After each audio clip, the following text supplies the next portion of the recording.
Les 5 minutes de la gestion, bonjour. Je suis avec Christian Ginolac, le patron de Gaspal Gestion. Bonjour Christian. Bonjour Hubert.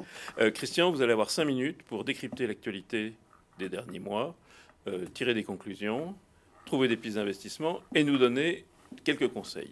Vous relevez le défi et nous commençons avec l'actualité.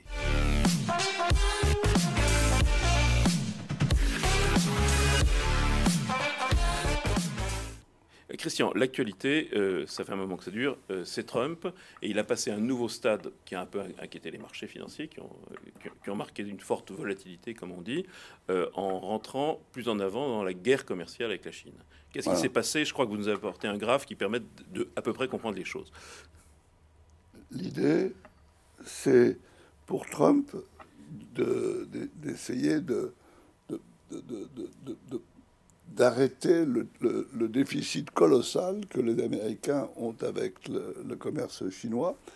Et ce qu'on voit, c'est que si on se place dans une situation « je te bloque, tu me bloques », Trump est parti de 3 milliards, je crois que c'était l'acier, et puis il est monté d'une couche supplémentaire de 50 milliards, et là, depuis hier soir, il est monté une couche supplémentaire de 100 milliards, donc 150 milliards.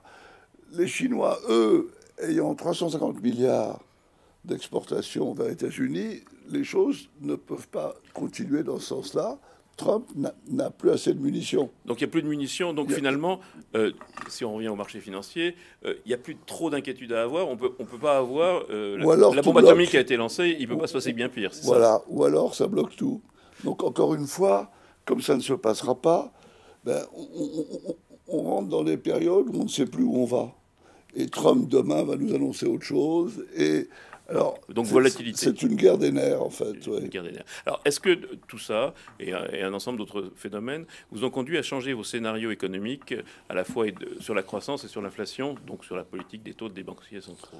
Alors, par rapport au début de l'année, où on était très, très optimiste sur les économies mondiales, on voit que, au fur et à mesure que l'année se développe, qu'il y a des chiffres un petit peu moins encourageants, notamment sur l'Allemagne, qui souffre sans doute de ces problèmes de commerce extérieur.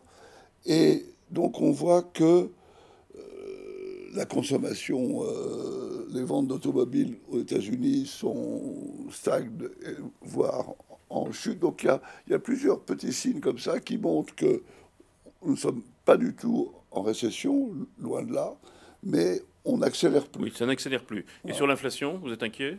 Sur l'inflation, je pense qu'elle va monter graduellement. Il n'y a pas de raison qu'elle fasse un grand boom, mais compte tenu de ce qu'aux États-Unis, notamment, on est vraiment au plein emploi, puisque sans doute ce soir, on va passer en dessous du cap des 4% de chômage.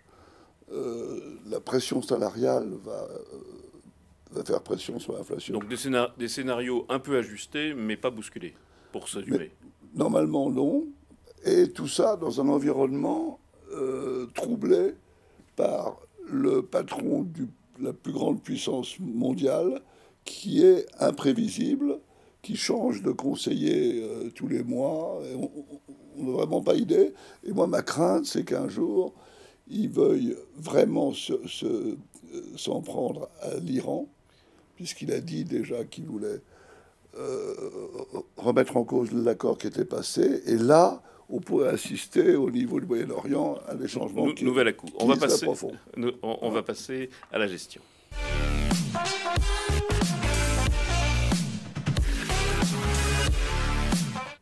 Alors Christian, dans ce scénario effectivement de tension un peu généralisée, ou en tout cas de volatilité comme on dit, est-ce que vous avez changé votre allocation d'actifs et quels sont vos objectifs sur les indices en général? Alors nous avons légèrement revu à la baisse notre allocation sur les actions, qui est aujourd'hui à 60% dans nos portefeuilles patrimoniales. Nous anticipons une année qui, je l'espère, se terminera avec des niveaux d'indices à peu près au niveau actuel, ou peut-être un petit peu mieux. Vous espérez qu'on retrouve ce qu'on a connu dans les 15 premiers jours de janvier? Ça paraît difficile. Ça paraît difficile. Et compte tenu de ce qu'on vient de dire, nos secteurs préférés, c'est certainement d'un côté le pétrole, puisque je crois que là, il y a matière à ce que les prix du pétrole restent fermes. Oui, l'économie qui continue à tourner. Donc les grands acteurs mondiaux comme les Total ou Royal Dutch vont en profiter. Votre préféré? Entre les deux, je prends Total parce que voilà, c'est un beau pays. Et pour ceux qui prennent un petit peu de risque, on peut faire un peu de Vallourec. Ça marche bien.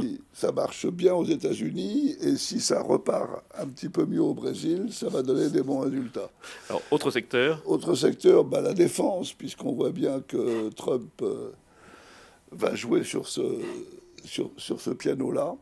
Et en défense, ben, la France a quelques superbes fleurons, qui ont d'ailleurs des liens capitalistiques, que sont les Thales et Dassault Aviation, qui sont à la fois très actifs sur la défense et sur la cybersécurité. Donc je retiens ces 5 valeurs, 2 pétrolières, une Voilà, parapétrolière, voilà. et 2 sociétés de défense. Juste pour information, la dernière fois que nous étions rencontrés, vous aviez recommandé Renault, qui gagne 10% en 2 mois, donc c'est pas mal. On va essayer de faire aussi bien. On va essayer de faire aussi bien. Merci. Christian.